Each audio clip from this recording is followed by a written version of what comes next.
These cards represent your nobles that you hope to have. He is obviously, with the 50 of troops, is more powerful than Berkeley over here. Having this on here makes him titled. This is a title that you can assign to somebody who doesn't have a title. So in this case, you could assign it to Berkeley. Now he's just as strong as he is. These are office cards. You can only put an office on somebody who has a title. So either one of these could get it like that, but if he didn't have that, he couldn't get.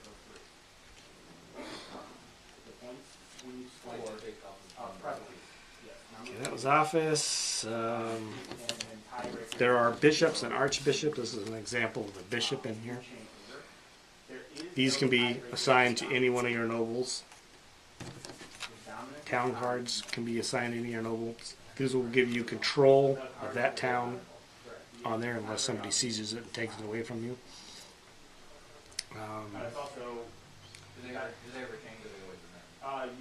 On each one of the nobles, you'll have a list of places where he has a castle. When you decide to bring him into the game, he can come in at his choice of those castles. This guy's only got one, so there's not a lot of choice there. On some of the titles, or offices, I mean, you will have cities listed here. That means he has control of those. These represent your faction, and those are what you're going to be using to show what you have control when you're not there.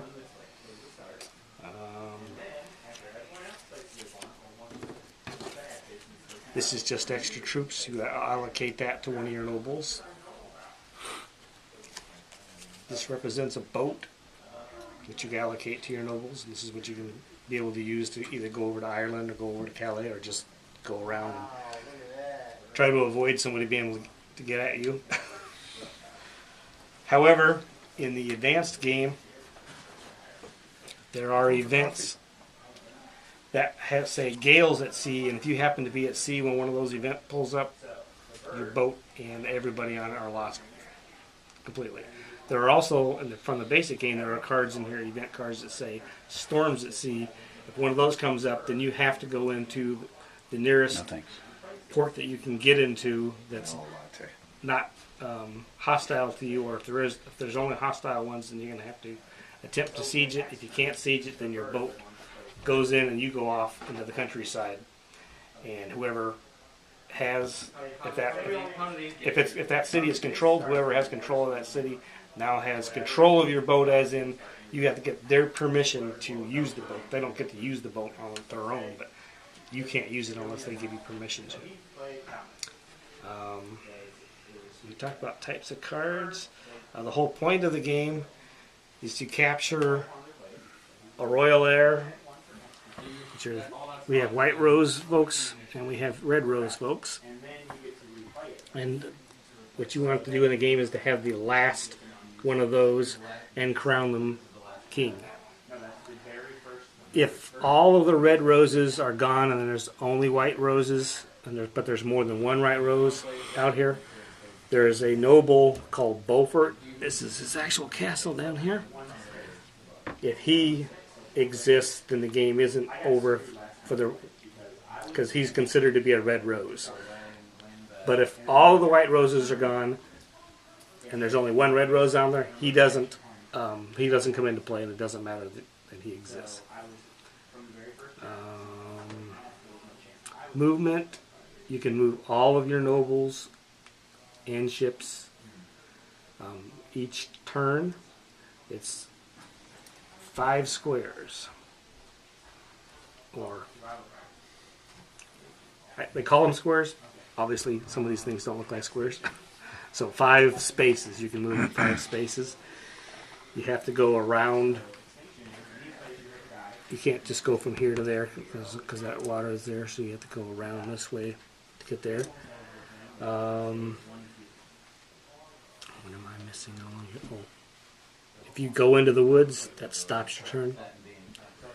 Road movement. If you're in a square that has a piece of road in it, like here, you can instead of moving space by space, you can take the road as long as there's nothing that you don't control or is at least neutral. These are both would be neutral because nobody's in them. Plus, they don't actually touch the road. So if you were in here, you could take this all the way down to here.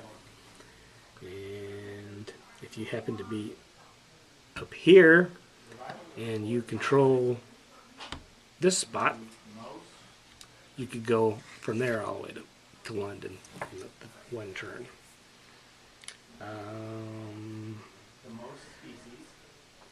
Now, how do you grab these people?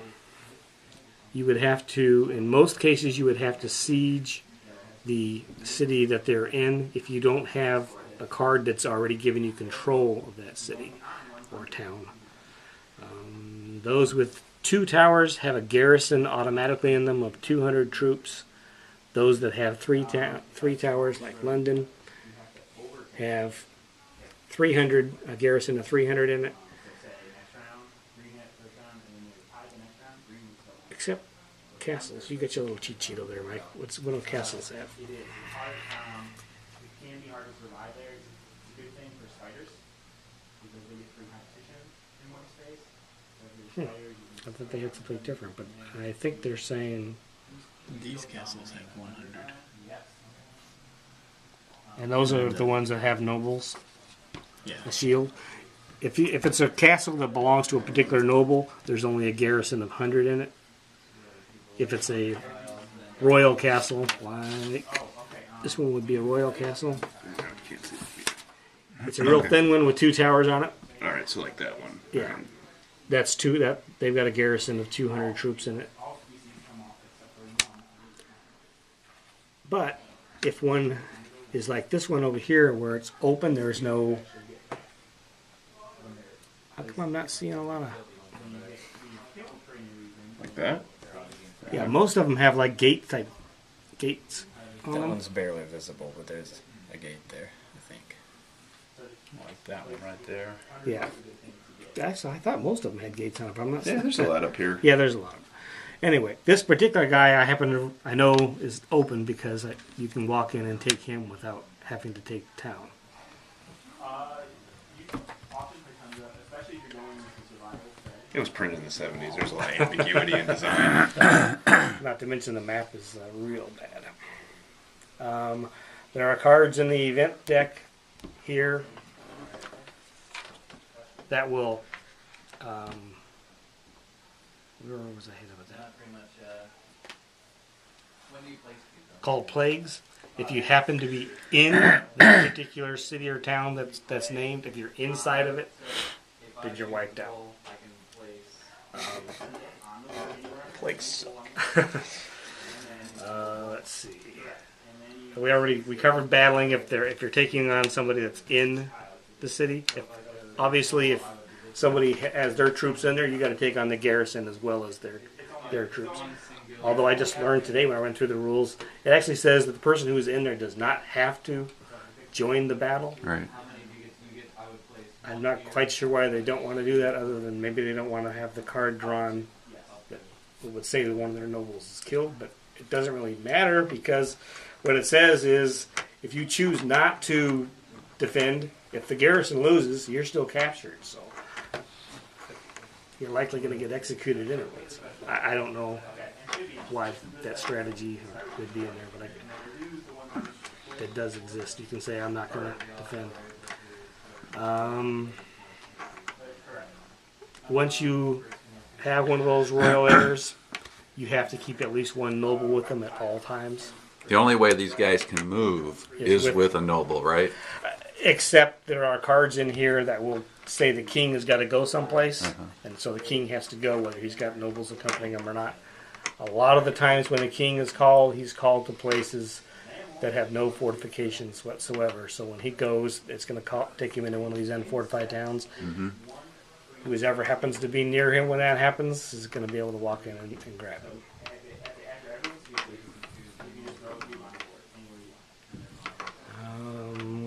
There are also events that name either a noble or a title or even an office. and say that person has to report to wherever it is they've called them. So you can be called anywhere along the board, all over the place. And when that happens, you have to move that person. Unless we're going to play Ritz. You're going to play Ritz. Yes. Okay. An arbitrary decision. All right. If you happen to have drawn a writ of Parliament card in here, you can use a writ to send somebody other than the person that's named on the card, but you have to send somebody of equal troops. Not everything he's got, but at least that. Or if they call the Treasurer of England, you got to send somebody who's got 50 troops.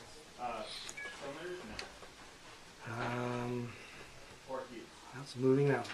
Battling if somebody is not in a town, because usually when you end your turn on a square, you got to say, hey, I'm actually in this particular city, or I'm out in the open.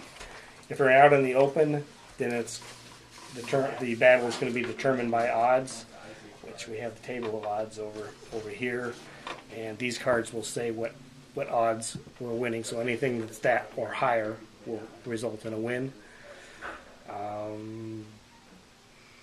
Also during combat, if you draw as an event, battle, bad weather delays attack. If you're sieging, then you got to sit outside that town until it comes around to your next turn and try again. It's not going to take any effect if you're battling in the open, right? Because you just look at the nobles killed after check the odds. Wait. No, Doesn't you work. can still have a bad weather delays attack out in the open. I guess you can. Yeah. The only thing about that one is they don't have to stay there until it comes around to the next turn. The people you're trying to attack, they can move opposite out in the open. Whereas if it's a siege, they have to stay in there because you it's the city. Thanks, Mike. What else is out there?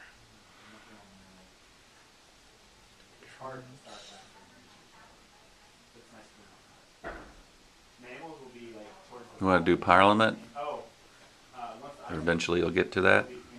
Yeah. Okay. Well, no, we might as well move to Am I it. the only person here that hasn't played? I haven't played. He's only read up. I read the rules. He's this only morning. been for 40 years. But he hasn't played. Nice, Ron. Have you played, Joe? I have. Okay. Parliament can be called by the Soul King, which right now he is the Soul King. So if somebody controls him, they can call Parliament. If there are two kings or no king, the Chancellor Steven. can call Parliament if a particular card comes up in there. And if the person who's holding the Chancellor draws that card, he can keep it and hold it so that he can call Parliament when he wants to. When we start off the game, you're going to be having cards dealt to you. You're going to put out all of the nobles that are yours face up. And then you're going to try and add, if you have these, you're going to add those to the people that you have Bring that. that can take them. And all these others just get assigned to your nobles. If you have, That guy has the ultimate Merchant's Marauder set. His boats are like this big. what was And that? painted and everything.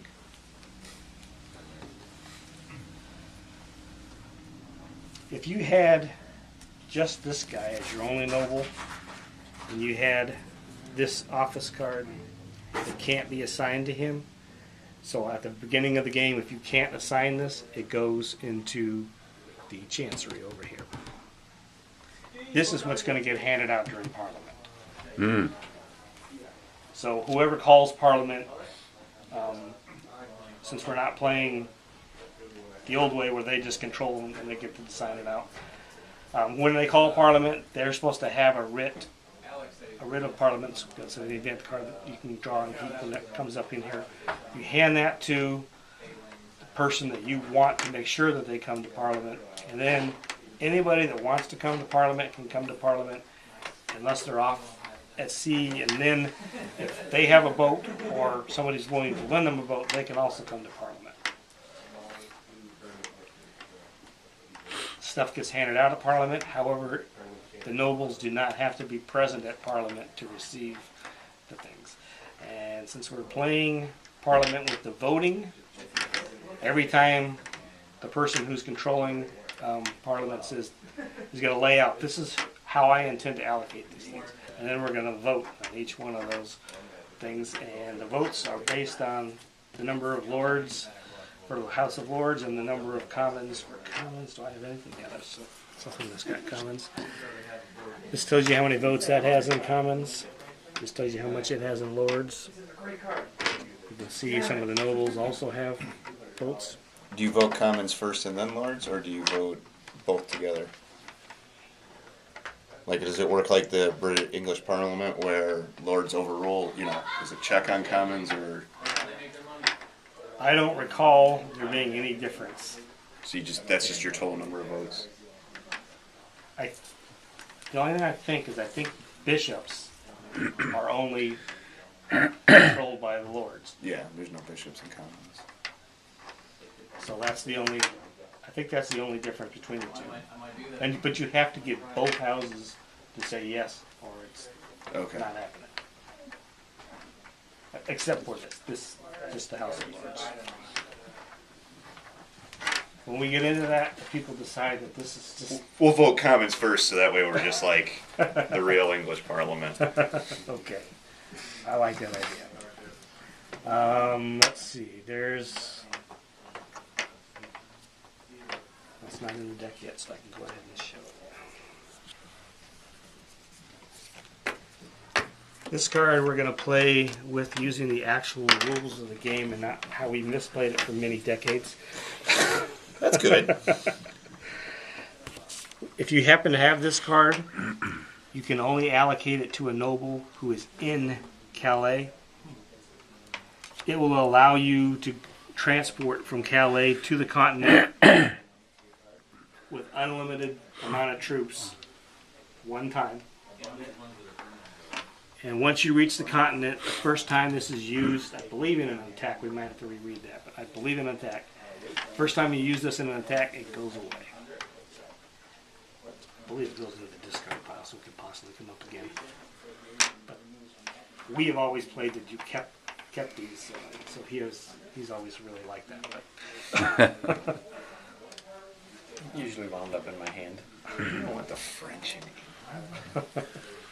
A movement phase, or your turn, consists of about 4 or 5 phases, right? yes, it does. Yep. First thing that's going to happen is the event card is going to be drawn, and then we're going to take care of the upper left half of that, because that's the part that's actually the event. The other part is for battle. If there's going to be, if it were drawn for battle, but it's not being drawn for battle. So you just follow the event section. Take care of the event.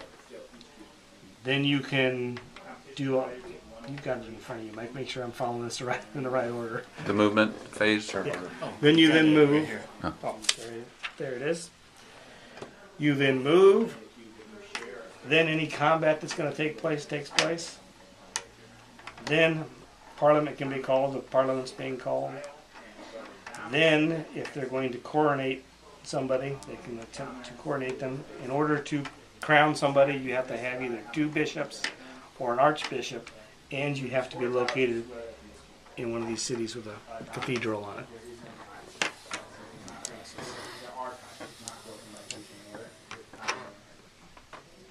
Now you got coronation and crown both listed here, but it's essentially the same Crown thing. is the crown deck. Oh, Then you get your crown card. then after all that's happened, you draw from the crown deck at the end of your turn. That's how you end up with cards in your hand. At the very beginning of the game, everything is laid out. It's either in front of you, or if you couldn't use it, it ends up in the chancery.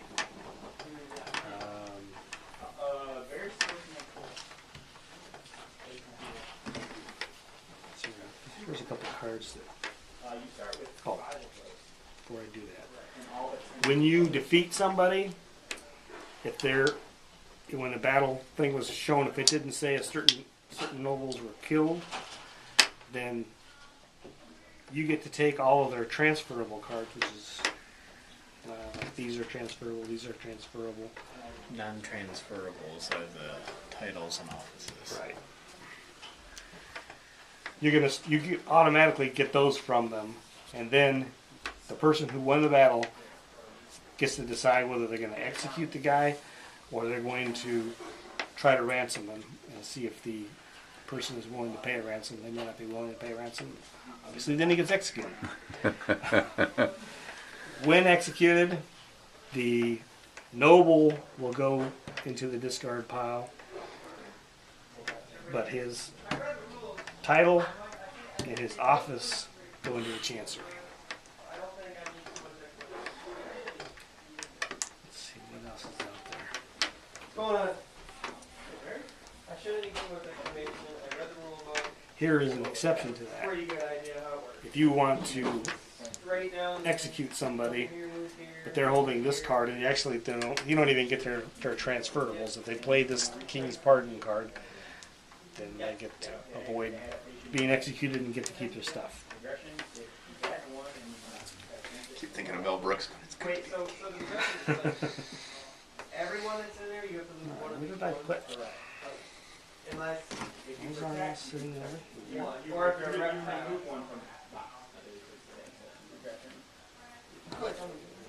Mike, you don't see the Plantagenets sitting around anywhere, do you? Oh, you got them over there. if you have two of the same type, you don't lose them. Correct. You don't lose these up. These nobles are given to you if you control the highest in order of living, in order of succession, living of, in this case it's the red roses, and in this case it's the white rose. When these guys die, the next in line automatically comes right back to you. Then what regret? Now, what we're going to play in this game, we're using the event deck for most battles to determine who dies. These people never show up in the event deck, so we're going to use the Nobles Kill table for these particular individuals. If you're the larger force, that's generally going to be it's going to take snake eyes for for them to have died. If they're the smaller force, I think it's 2, 3, and 12.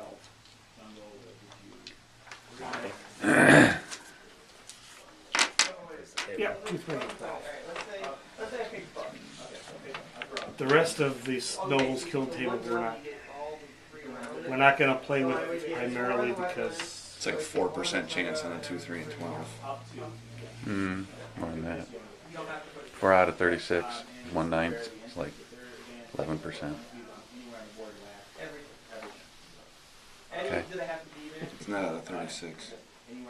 There's more than 36 combinations. No, they're not. 36. all right. Yeah, Joe. Everybody play with their own odds in mind. Oh man, is there anything else that I have not covered? Well, if we didn't, we'll run into it, right? Yep. Good. I couldn't find anything in there about it, but I know we played before something about sitting on the road to block it.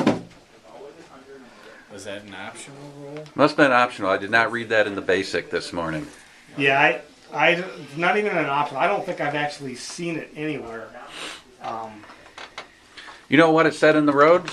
It was or was it in a castle that when you move into a town or something, if you're on a road and it's unfriendly, you have to stop. But if somebody else controls it, they can grant you passage, Yes. which let you keep They moving. can- But they I can don't know grant if you that's what passage. you're thinking about, Mike. No, what he's thinking about is actual- if you take one of your nobles and Right, you say, I'm putting him, he's blocking the road. right. My understanding from what the actual rules say is that's not, you can't do that. And Can't make it a total. And one of the big arguments that have occurred in previous games, Shrewsbury does not control these roads. You can come here and go on down. Shrewsbury does not control the roads. Same with London does not control whatever the big wide one is out here, I think. Okay. So Although, you don't have to control them? So you can go from here up to here. Yeah, I think you can do this without controlling London. I don't think, but you're not going to be able to go that way. without Right. controlling- It may be this coming from the bottom and over. Yeah, And the the top bottom one. and bottom seem separate. Yeah. Based on this chart. There's bypass there. And then Oh man, what am I forgetting out now? Stacks. at the end of the game, every Oh, single yes. tile is scored. When you're Survival. moving along around on the board, you can move separately, which means you can both be separately attacked, Or by how many hundred there or you can stack them and then they have to attack the whole stack. If you have somebody who's really important to you, this is more in an attack phase than it is in a defending phase. But if you have somebody that's really important to you and you're attacking somebody, and you can achieve what you want to do in the attack otherwise without using them, you might want to not use them. Because they risk the chance of them dying. Which is, I either want to be arachnid or the. I was kind of feeling the arachnid and the Okay, so we have If you attack and lose, there's no executions there, right? correct. It's only defenders if they get beat, where the victorious noble can. But you can decide. possibly die if the card says that you died in the battle. Okay, that's Still die, okay. even if you Yeah. win. you Well, can still die. If you're the weaker force when you attacked, then you can be executed. Oh, that's right. The smaller, a small force of, he can attack 600 troops if he chooses to. Obviously, he has no chance of winning, and that's the way we've always played in the game. Is we've let it happen. So there's a lot of people. In fact, people used to use these guys all the time when they know they can still do that. If they don't assign anything else to them, you can still use these guys as constant suicide attack because they're going to regenerate back to you as long as you have control. And every time the event card is flipped, and you have a chance of pulling names of the stronger force, and so they'll die to the pit of So that's why you would take one of these and send them over to attack a big stack. You got no chance of winning, and you're going to get it. The Assassin's Guild. Lucky shot. But you can only do that outside. Once Yeah. they're inside, you can't attack If them you're until inside, enough to siege. in order for you to siege somebody, you have to have equal or greater. And what I don't like about this game, and that doesn't change in the advanced battle, I don't think. If you have greater or equal in a siege, you win. Unless it's bad weather delays attack, you win. Does that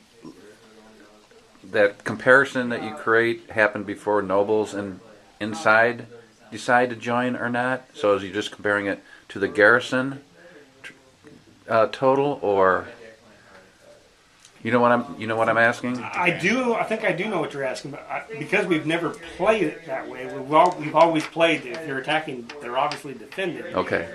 So I guess technically, initially, you would say I'm attacking such and such, and you'd have to ask them, are you defending or not? Right, because that might change your decision whether you're going to attack or not, right? If you're less than them. Yeah, obviously, if they're inside and they say we're going to defend, then you don't have enough troops to siege. You can't siege because Right. you don't have enough troops. The cards that are in your hand can be basically played at any time, but they can't be played into a group that's under siege. You can't build up somebody who's already under siege. Arm the children. But haven't we played, Mike? That they can say I'm getting ready to attack, and you can say, and they're doing a siege.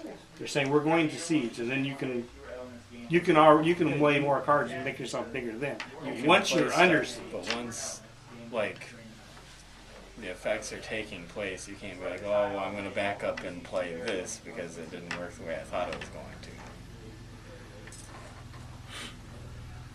And the attacker can also back out before they draw the card, right? If they say I'm going to besiege, but then something happens. and the other guy pulls up something that makes. Something. Obviously, actually, it's a siege, and he now makes himself bigger than you, then you got no choice but to Right, back out. 'Cause you right. can't. So yes, Okay. you can always pull out of the battle up until that card gets Right. drawn. Okay. Good. And what about Well, that would be if they were executing nobles? Or not nobles, the heirs. You know, I just read it again. It says that heirs can be executed at any time. Joe, you've played this game. Long time ago. If somebody is attacking you, let's say they're sieging you, and so obviously they've got the troops, you don't have the troops. Can you execute the heir? Because the rules actually say they can be executed at any time. I've never played that way until this guy got involved. Oh, I don't know about that. Yeah. Don't siege me and I'll put a bullet in his head. I was thinking that like before the siege would take place, you should then say, well, okay, he's dead, so you should just leave me alone, but not wait until they've trampled you and then be like, oh, well, by the way, he's dead anyhow, and so are your nobles who attacked me, if their names came up. I mean, the rules say any time, Yeah. which, That makes sense. Let's do it. all right, well, you can do it anytime. But it's the person who controls them that can say that. Right. So the bigger question would be if you won the siege, Who- at that who has moment, control? do you control him? Why I would not say throw that some more? once the event is cold, you don't have control. I'll buy that. I'll buy that. Yeah. But like you say, you can use it as a. Yeah, you can see I them don't want to walking lose my. towards I you don't and want be you like, killing me, so I'm gonna that. kill him. Decrease your reasons for wanting to attack me. Like I I'll said. never explain the Don't attack me, I'll put a bullet in his Oh. head.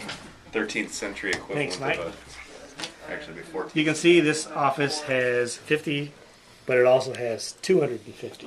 Whenever they're in parentheses, you need to read up here to find out where that happens. Wales. In this particular case, it says you get 200 troops in Wales. So it's everything beside on that Yeah. side of this line. It's crazy Welsh. And there are Thanks, man. cards in there for the north of the River Trent. There are cards in there for north of the River Tees. and over here too. And there are some for Devon and Cornwall down there. There's a card in there that gives you, is it 300 troops within 2 squares of London? 200. 200 troops within squares of London. There's a card out there that gives you, is it 300 troops for, no, it's not in there yet, so. I think it's 300 for Ireland. 300. 300 for both of them. There. But it's 200 for here and 300 for over there. If you happen to have the Lieutenant of Ireland, you'd have 200 extra troops over here. If you happen to have him, you'd have 300 extra troops in Calais. Now, we have played the square of Calais, right? So you don't have to be in Calais to get those 300 troops. We've said you can be in that square. Although for anyone else to stay there, they would have to have a refuge card. Right. That's right. I didn't cover any of the. Do you think there's any point in trying to describe those now? I don't Nah, know. Yeah. we'll figure it out. There's a bunch of variant events that are in there that will